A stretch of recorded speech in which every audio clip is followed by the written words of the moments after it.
You're listening to Two Chunks and a Hunk, a movie podcast where we give pumps and dumps.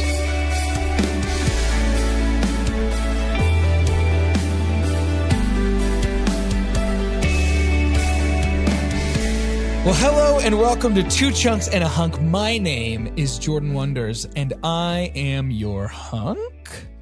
I'm Doge, and I am your hunk. And I'm Carter, and I'm your hunk. We're all hunks because we did it. Because we did it. We made it all the way through. This was over. massive. We're hunks It's because we done. now believe in magic. We do well. We believe in it. Some of us do. We believe of magic. We believe of magic. Magic and tricks. Guys, it's over. It's over. There's some sadness. There's some relief. Yeah. There's some. I can't say enough about how mind-opening this was. I viewed these series in different ways. Absolutely. Like Completely. totally different perspective getting to watch through Harry Potter and all the Middle Earth movies. I guess we'll call the franchise that. Sure. Watching through Harry Potter and Middle Earth back to back in this way. So strange. Really awesome. I really, really enjoyed this. It definitely colored the lens of each other for me.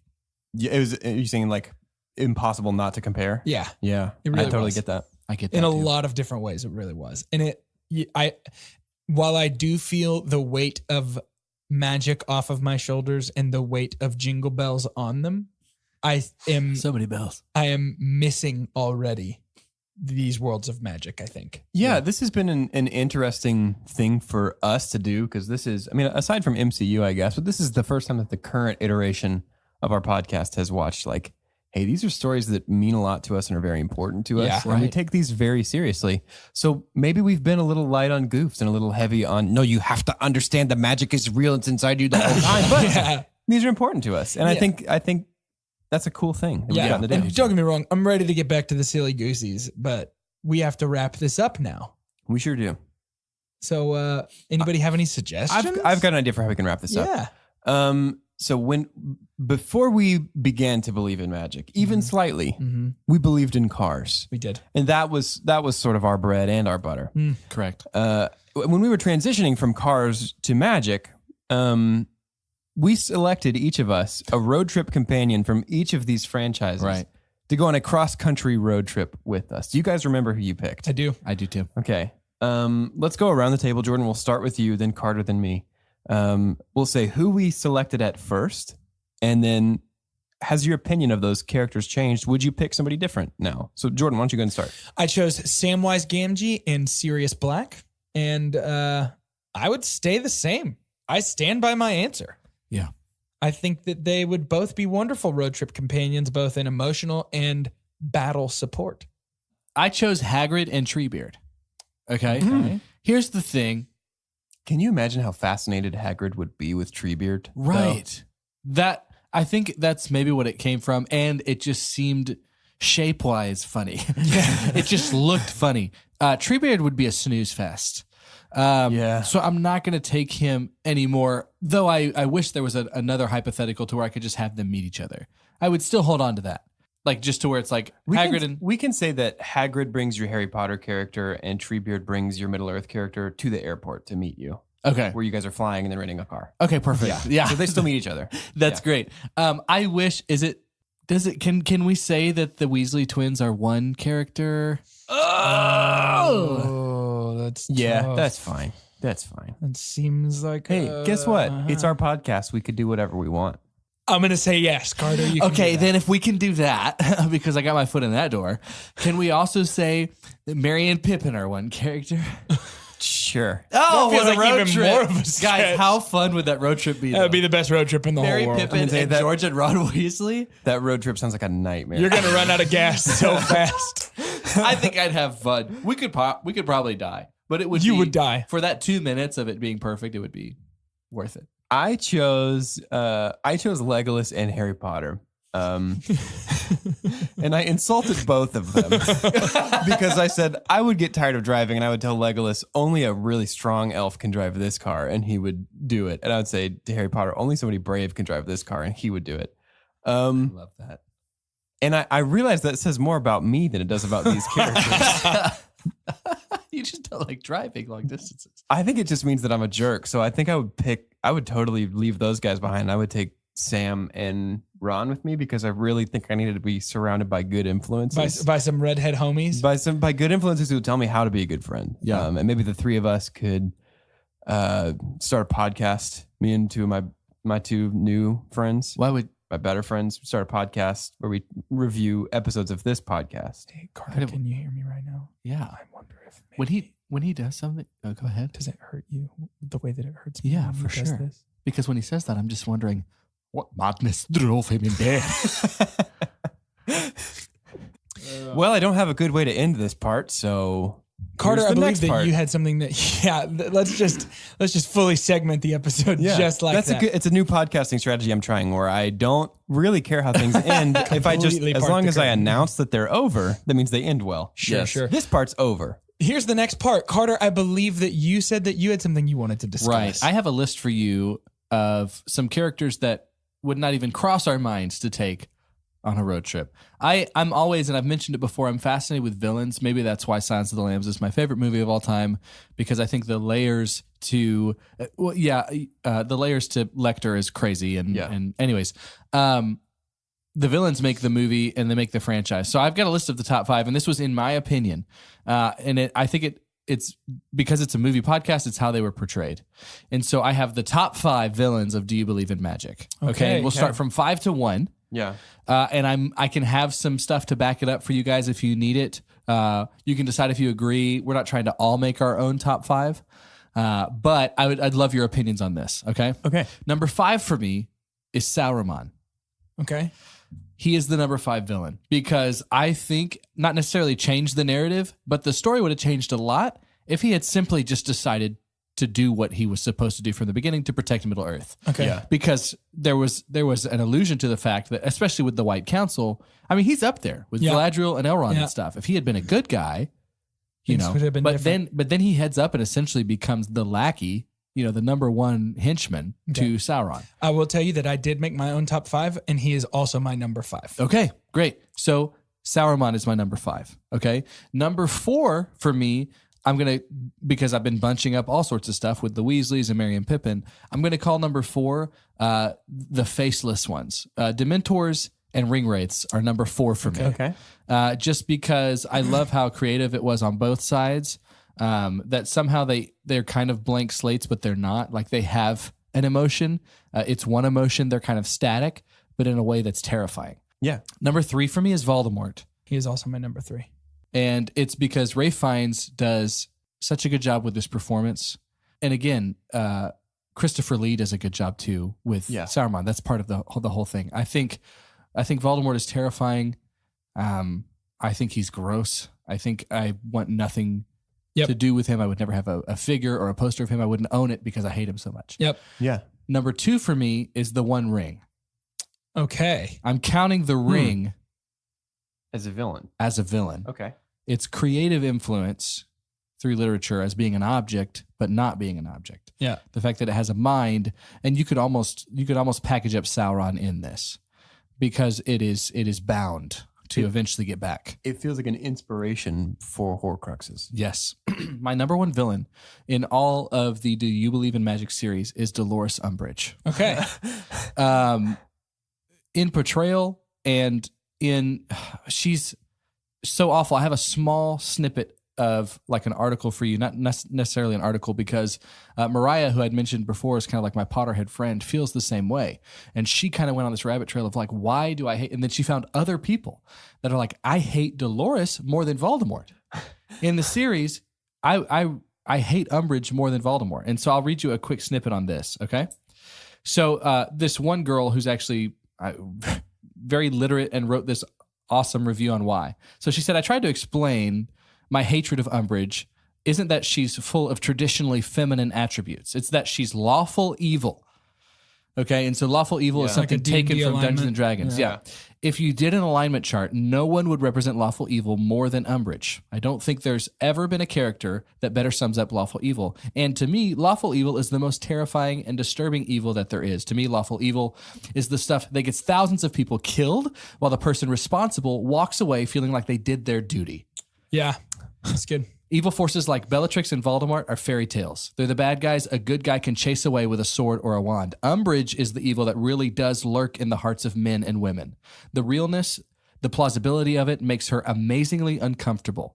Yeah, it's good. I thought that Wow, was yeah. spot on. There was something about her that made me more uncomfortable because she did not feel like fairy tale. yeah. It's because this kind of person can exist. And so she was my number one villain. I thought, and we brought up too, I think did we all super pump Yes. that portrayal when we first saw it? Yeah, we did. And I want to hit you with my top 5 very quickly, not as in depth as yours, but because they were similar and different.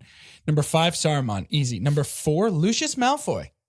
I think he's a dirty Just 'cause boy. he's a jerk. I think he's a dirty boy and a jerk, and he wants to kill children. That's and I funny. don't like that at all.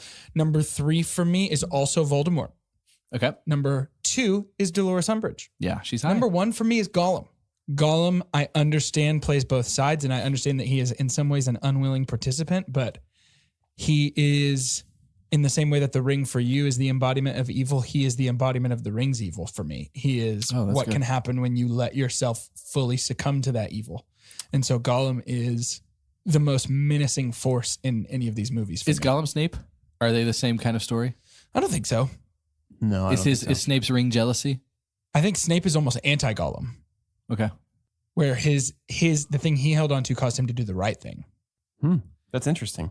And now on to a new piece of content. I'm trying this thing where I give really good, clear transitions so our listeners don't get lost. Yeah, you're doing a really great job. Thanks. So we are comparing these two series. When I think comparing, I think blank versus blank. So here's what I have. Who did it better? Oh, okay. Okay. Who did it better? I've got 7 or 8 things for you guys. It will start by being kind of silly, but then it gets to a little more serious things. But I want to say first, who did it better? Faceless Henchmen. This is Harry Potter's version of this are Dementors. And then in Lord of the Rings, it is Ring Wraiths. Again, this is based on the movies. Who did it better? I'm going to go Lord of the Rings. Harry Potter. Okay, so we're on the middle on that. Do you want to have any kind of rebuttal between those two? Why you think? Or I don't care what he says. okay, cool. Yeah, I pretty much know what his reasoning is. Who did it better? Computer generated images, CGI. Does that include Voldemort's nose? Because that's the most convincing digital effect in Harry Potter. It looks- includes everything. Looks phenomenally real. Everything as a that whole. one's really tough. I'm going to have to go Lord of the Rings on that one for me. I actually think I have to go Harry Potter because the first 3 of the Lord of the Rings series were garbage, except for Smaug, who was amazing and maybe the best visual effect I've ever seen. So you're saying you would take the dungeon troll over the Narnia background. Oh yeah. You would take Shrek over a CG sunset. Yep. Okay. On the CGI note, who did transformation better? I'm talking about it. I'm going to give you 2 specific examples. Lupin transforming into a werewolf, that scene that we get, and then Bjorn transforming into a bear. Easy Lord of the Rings takes this for me. Yeah. Well, gosh, I don't know. I'm gonna have to go Lupin. I'm actually really partial to that transformation. I think it's really cool. Gotcha. So who did a destiny sword better? The sword that Aragorn would get that was forged again, or the sword of Godric Gryffindor from Harry Potter? Lord of the Rings. Okay. That sword, it's still sharp. Yeah. Who did it better on Resurrection? Overall, we're talking Gandalf coming back from the dead Versus for Harry. Lord of the Rings versus Harry Potter coming back. Harry Lord of the Potter did Rings. it better What? because it's explained. If we're talking about the movies, it makes sense in a movie situation. We It's just had a explained more conversation thoroughly. where we said it was not explained very well. in our Because last he has, episode. I think it's because we know that he has the Deathly Hallows. He's the master of death. Yeah, well, it's explained a little more clearly. Gandalf didn't wiggle tumble out of a giant's arms when he woke up from dead, so Ooh. I'm sticking with Lord of the Rings. That's true, but he did have that weird Christopher Lee mixed voice effect thing. I'd rather that than beach chair wiggle. Who did it better? Evil. Both series movie representations of evil and all those that encompass it. Man. It has to be Lord of the Rings for me.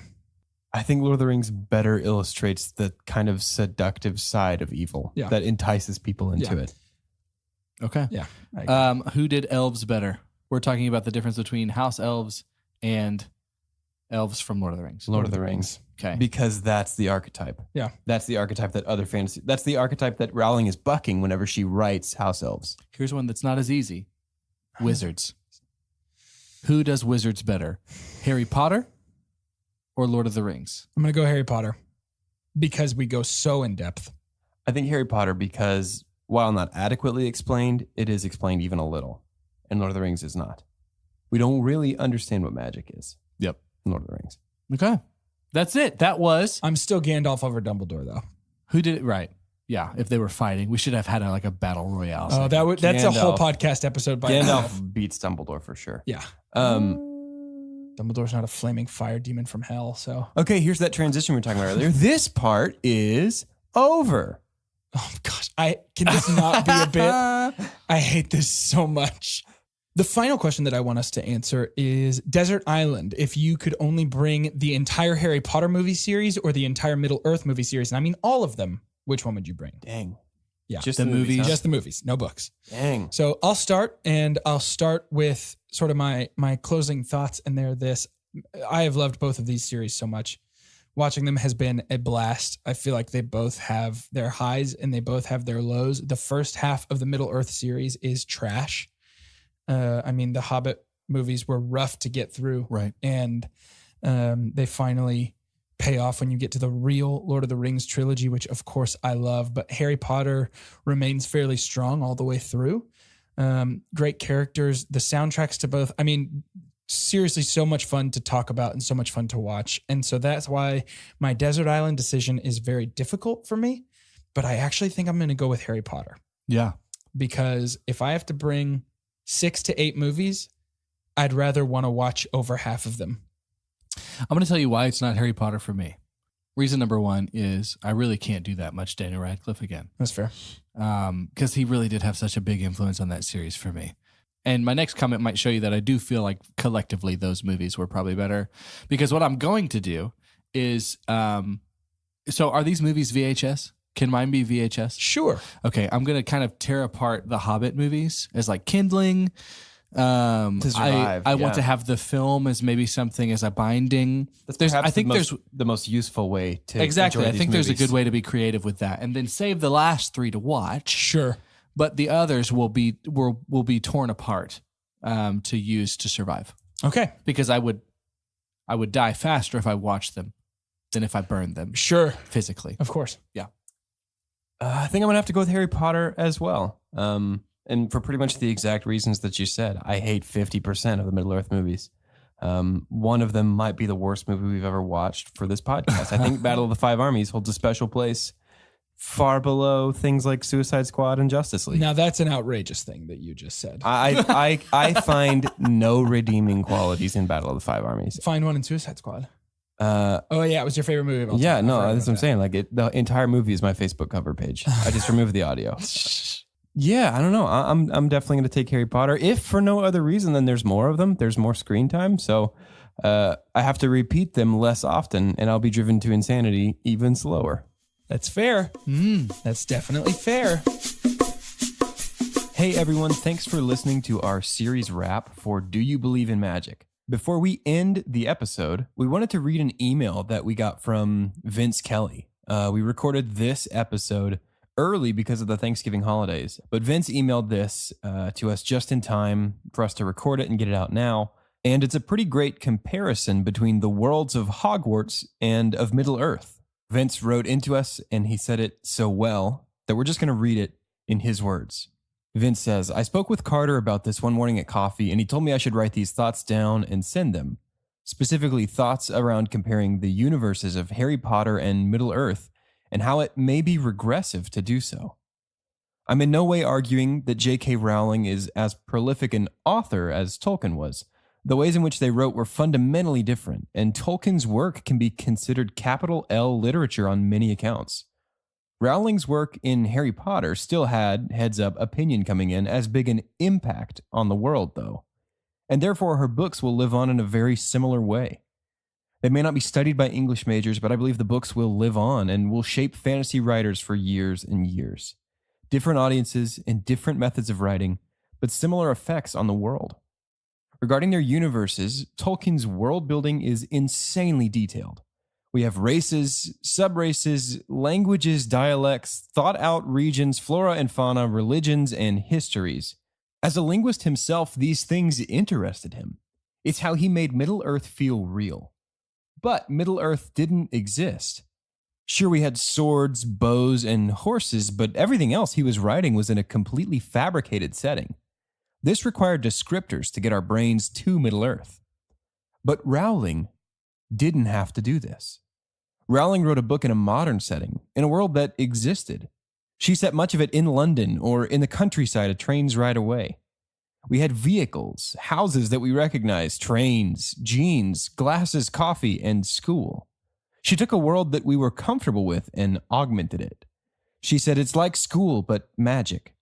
It's like prison, but magic. It's like the government, but magic. It's like a bus, but night magic. What made it brilliant is that from the first page, you were comfortable with the setting. London in the 90s, got it.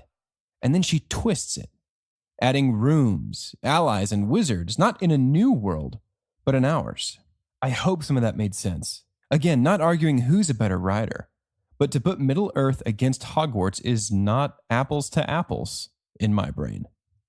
This is Doge talking again, and I know I speak for the other guys when I say that after reviewing these movies and spending a lot of time in these worlds, we're inclined to agree with Vince's assessment.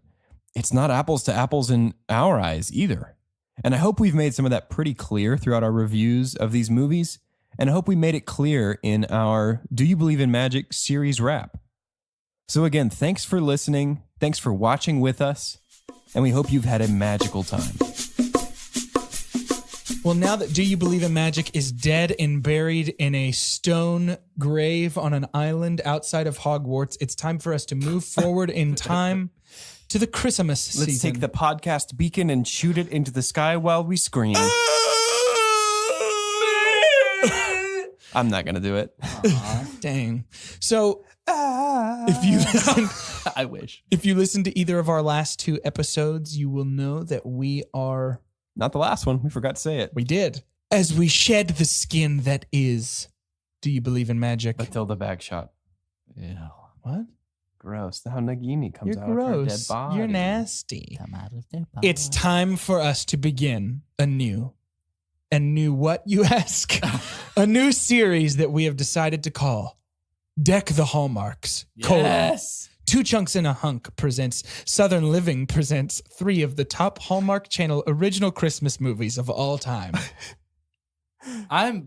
Yes. And I'm going to go. We don't do this enough. Shout out to Southern Living and their whole kind of thing. We really don't do it enough. Yeah. I'm pretty we need no sure more they things to do invented with butter. pecans. Didn't they invent They did butter? invent butter. Yeah, they were the first ones. thanks for that. Stop everything. Is that true? No. Yeah. I didn't think it was. That's why you lost I Am Doo-Doo Trivia. You gullible swine. Yeah, but we'll be watching some Hallmark movies. So I guess tell your moms and grandmas. And your aunts. If you got any aunts, aunts love this stuff. And tell all your aunts, all your aunts. All your aunts, all your aunts, all your uncles, all your ankles. Same. Another way that we are celebrating Christmas here on our show, if you leave a new review on iTunes for our podcast and you send a screenshot of that review to our Gmail, or if you DM that screenshot to us, we would like to say thank you by sending you a Christmas gift. Yay! Guys, I'm not done yet with the series of like a versus thing. Who did it better? Okay, you ready? Yeah. I've got one more. Subscribers or unsubscribers? Oh, I'm going to have to give that one to subscribers. gotta Just take it from me. subscribers? Yeah. Okay. So if you were to take any 2 characters with you to the execution of an unsubscriber, Oh, wow. who would Yikes. you take? Probably the executioner from Harry Potter. Okay. With the big axe. Okay. Yeah.